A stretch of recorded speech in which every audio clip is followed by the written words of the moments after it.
My blood ran cold when my mother, with a smile that felt like a knife, pointed me towards the kids' table that Christmas.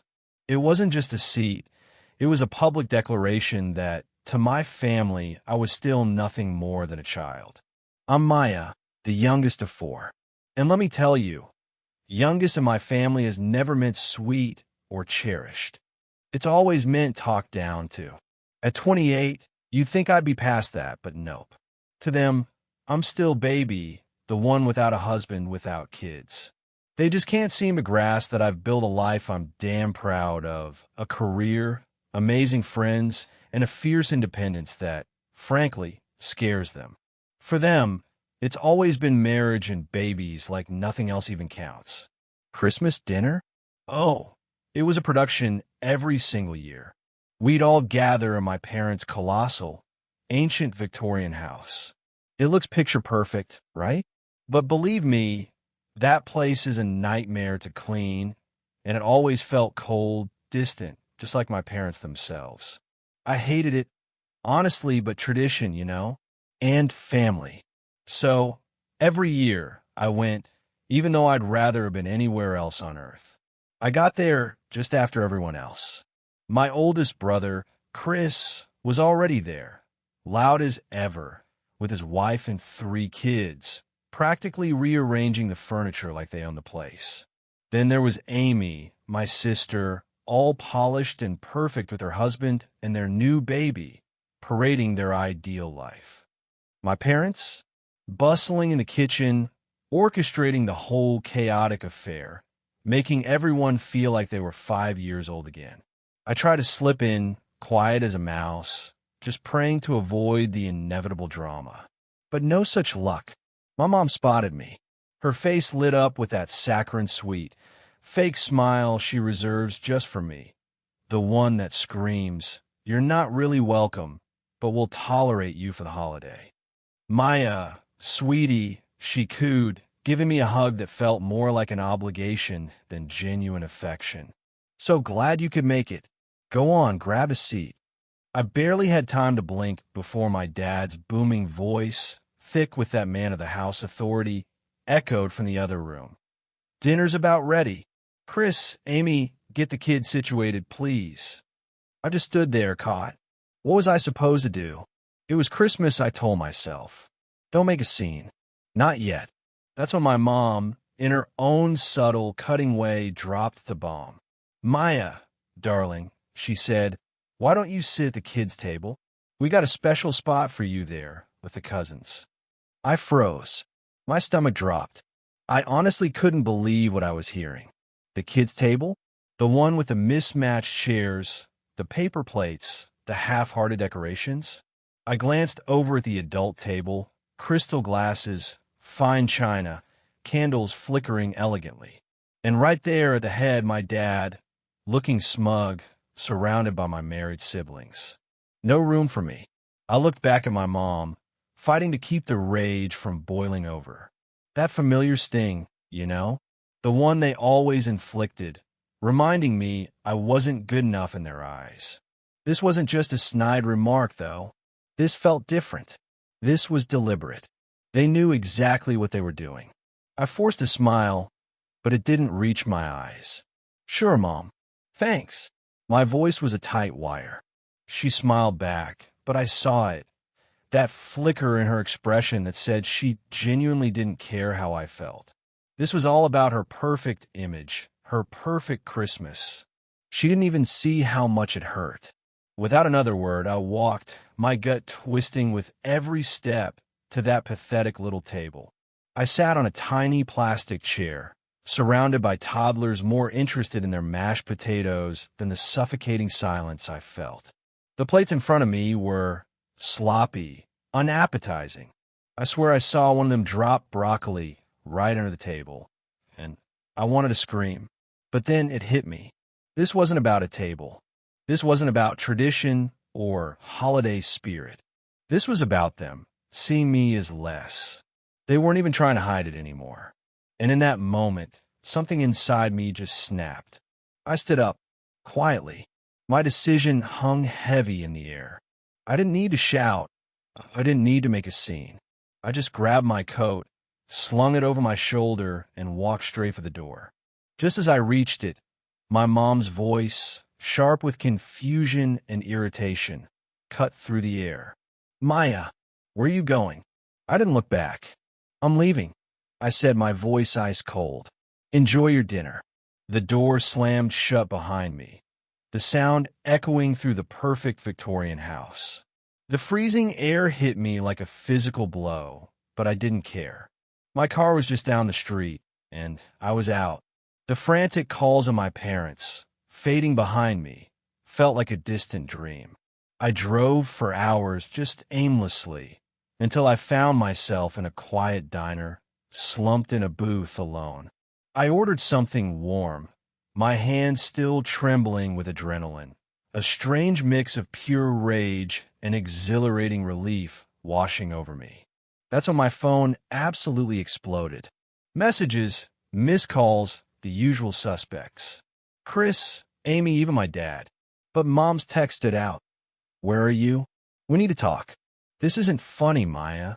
A smirk, slow and cold, finally tugged at my lips. I wasn't picking up. Not yet. The ball, for the first time, was in my court. They had no idea what was coming. I set my phone down, watching the steam curl from my coffee. What would I do next? That was the question. And trust me, they weren't going to like the answer. I sat in that diner for what felt like an eternity, my phone buzzing relentlessly. The messages grew more desperate, each one trying to yank me back into their little twisted game. Chris was first. "Maya, this isn't funny. Where are you?" Then Amy. "Mom is freaking out. We just want you back." And my dad, predictably, "Come on, don't act like a child. Get back here." I didn't respond. I didn't owe them a damn thing. They'd made their choice when they decided to treat me like a second-class citizen at their precious family dinner. All I'd ever wanted was to be seen as an adult, but no, they'd tuck me away with the toddlers, the perpetual baby of the family. After about an hour, I finally checked my phone again. The tension was palpable, even through text. They were starting to realize I wasn't just going to roll over. Then my mom's text popped up, and my stomach twisted into knots. "Maya, I don't understand why you're doing this. Your siblings are concerned, and this is ruining Christmas. Don't make this about you. You're being selfish." Selfish? Selfish. My anger flared hot and fast. They were the selfish ones. That entire night was about their image, their expectations. I was just a pawn in their perfect little charade. But to her, I was the problem. Classic. I didn't know whether to laugh or cry, so I just hit the block button on her number. She wasn't going to manipulate me into guilt this time. Not ever again. I took a deep, centering breath. This wasn't just a knee-jerk reaction. I had a plan. They had wronged me, every single one of them. And tonight, I was going to make them understand just how badly they'd messed up. Later that evening, after my meal was done and the adrenaline had simmered, I decided it was time. I pulled up our family group chat. Of course, it was already blowing up with messages about me. "This is ridiculous. She's acting like a child. What's the big deal? We didn't mean it like that. I think she's just overreacting." I scrolled through them, my fingers itching. I could have ignored it, but that would have been the easy way out. No, I needed them to feel it. I needed them to understand that their casual cruelty, their constant dismissal, had consequences. I started typing, slowly at first, then my words picked up speed. This wasn't just about tonight. It was about everything they'd done to me over the years. You guys don't get it, do you? You really, truly don't. This isn't just about a seat at a table. It's about how you've treated me my entire life. Like I'm not good enough, like I'm invisible unless you need something from me. I'm the only one who doesn't get praised for following the same script you all did. Get married, have kids, play the game. Well, guess what? I built my own life, and I'm doing just fine. So maybe it's time you all recognize that. I paused, letting the weight of my words sink in before hitting send. For the first time, I felt like I had control. I wasn't begging for their approval anymore. I wasn't going to be their little project. I pressed send. It didn't take long for the messages to flood back in, frantic, one after another. My dad was first. "Maya, this is ridiculous. You're being dramatic. Get over yourself." Amy followed quickly. "You can't just leave like that and not expect everyone to be upset. What did you think was going to happen?" Then Chris chimed in, "We didn't do anything wrong, Maya. You need to calm down and come back before we're all ruined by your tantrum." Each message hit harder than the last, but it was just more of the same. They still didn't get it. They were still trying to pin it on me, making it my fault that they treated me like garbage. I didn't respond. Instead, I did something I've been thinking about for a long, long time. I opened my Photos app and scrolled. There was an old family picture years ago, right before everything truly started to unravel. A perfect Christmas photo, everyone smiling and happy. Everyone except me. That is, I was there, of course, shoved into the frame like an afterthought. But I knew the truth behind those smiles, what had been said, what had been implied all those years. I took that photo, and without a moment's hesitation, I posted it in the family group chat. My caption: "Here's to the perfect family, always making sure the youngest one knows their place." Then I turned off my phone. The silence settled around me, and for the first time, I felt genuinely free. Free from their chains. I had no idea what would happen next, but I didn't care. They had pushed me too far, and I was done. I didn't check my phone for hours. It was surreal, sitting there without the constant buzzing and pinging. The silence was oddly calming, a peace I hadn't felt in years. For once, I wasn't the one trying to appease them. I stayed up late, just thinking. I knew exactly what they'd be saying behind my back. My siblings, Chris especially, probably thought I was overreacting, being the drama queen of the family again. But I wasn't. I was done playing the role they'd written for me. And if they couldn't understand that, well, they'd deal with the fallout. Eventually, I plugged my phone into charge and, with a sigh, checked it.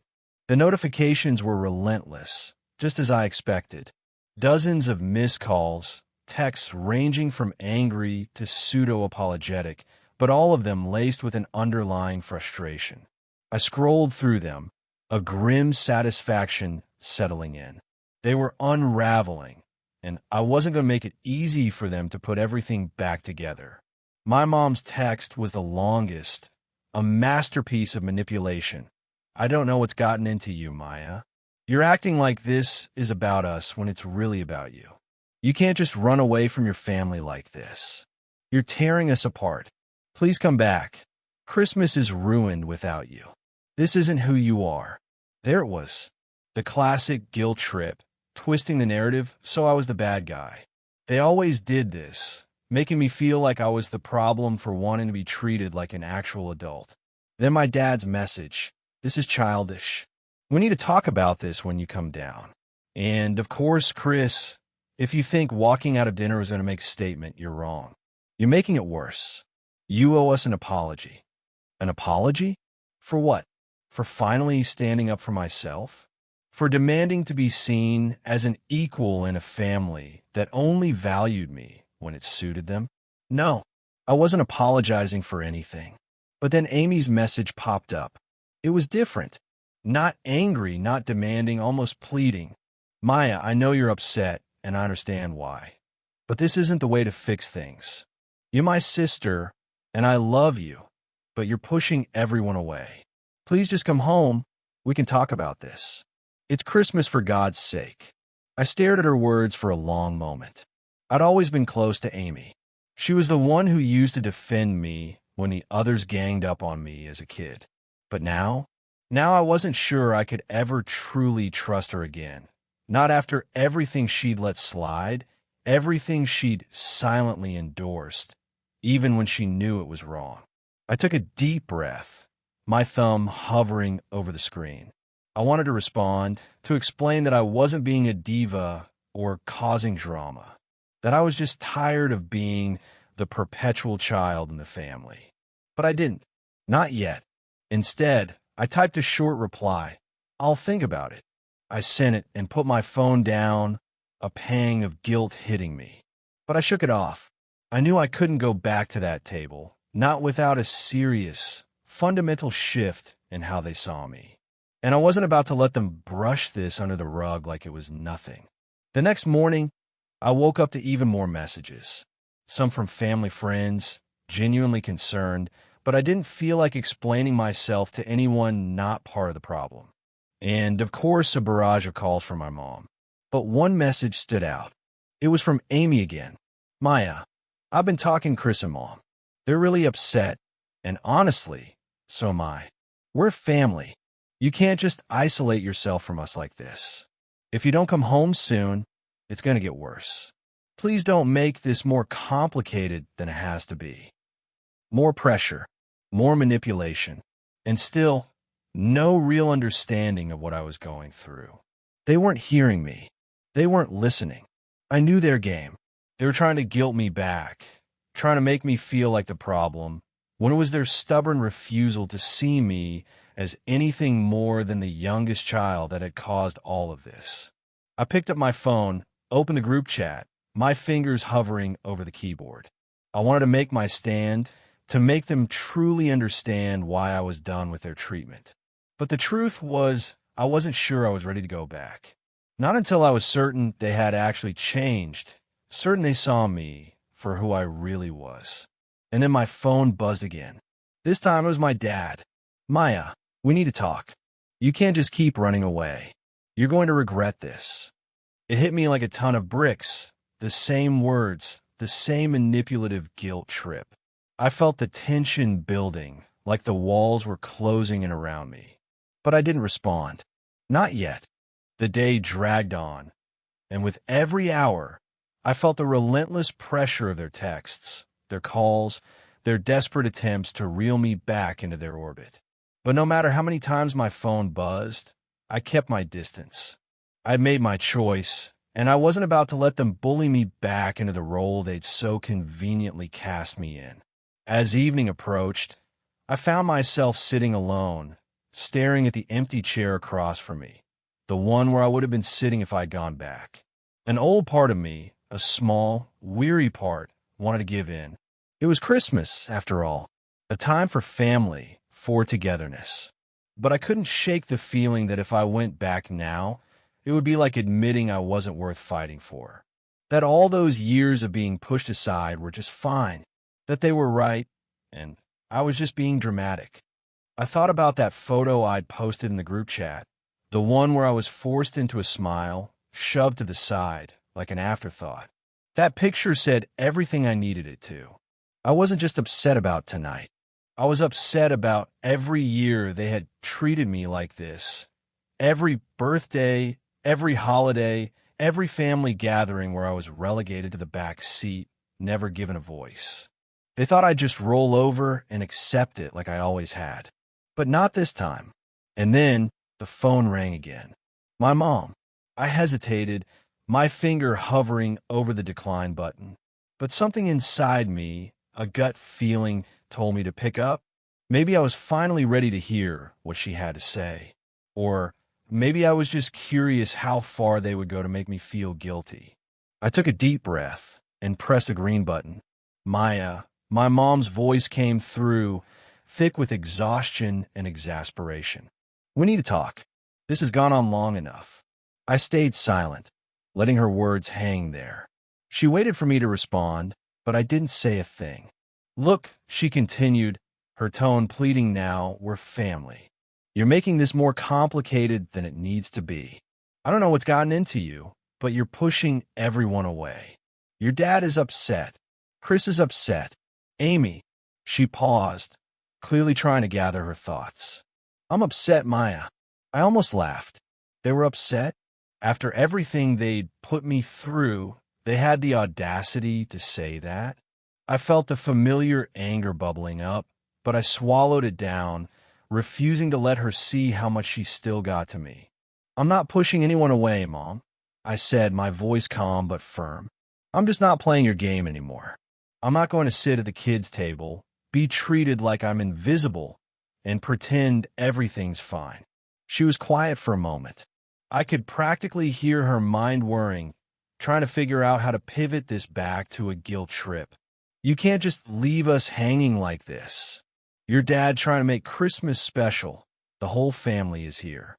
It's not just about you, Maya. She finally managed, her voice almost a whisper. You're breaking the family apart. You know what? I shot back, my voice rising slightly. I've spent my entire life trying to make everything work, trying to fit into the mold you all created for me. But no one ever saw me, did they? You didn't want me as an adult, Mom. You wanted me to stay the little kid forever. And tonight? Tonight was the last straw. Silence. This time, I could tell it was actually hitting her. For the first time, she was hearing what I was really saying. It wasn't just about a seat at the dinner table. It was about how I'd been treated my entire life. I'm sorry, Maya, she said, finally, her voice soft, uncertain. I didn't know you felt that way. Yeah, well, it took me a long time to realize it too, I replied, my voice softening just a fraction. But I'm done pretending. There was a long, heavy pause. I could feel the tension, even over the phone. But for the first time in forever, I felt like I was finally being heard. Like I had control. And it felt good. It felt empowering. I get it, she sighed. I really do. But I'm still your mother, and I just want us to be a family again. I let her words hang in the air. There was a time I would have run back, desperate to make everything okay. But I wasn't that person anymore. I'd learned the hard way they would never change unless I forced them to see me as an equal. I'll think about it, I said, repeating my earlier response. But this time it was different. It wasn't about caving in. It was about taking my time. It was about them realizing I wasn't just some afterthought, that I wasn't going to let them pull me back into their toxicity without genuine change. All right, my mom said softly. I hope you come back soon. I just want you to be happy. I hung up the phone and sank back, breathing deeply. It wasn't over. It wasn't some neat, clean resolution. But for the first time in a long time, I felt like I had taken control. I wasn't going to let them walk all over me anymore. And maybe, just maybe, they would finally see me for who I really was. I put my phone down and stared out the window, watching the snow fall softly in the darkness. I didn't know what the future held, but for the first time in years, I felt truly free. And as for Christmas, it wasn't ruined, because for the first time in my life, I was finally taking care of me. The rest could wait. As I sat there, letting the snow fall gently outside, I couldn't help but wonder, did I do the right thing? Or did I just walk away from something that could have been fixed? Let me know what you think in the comments below.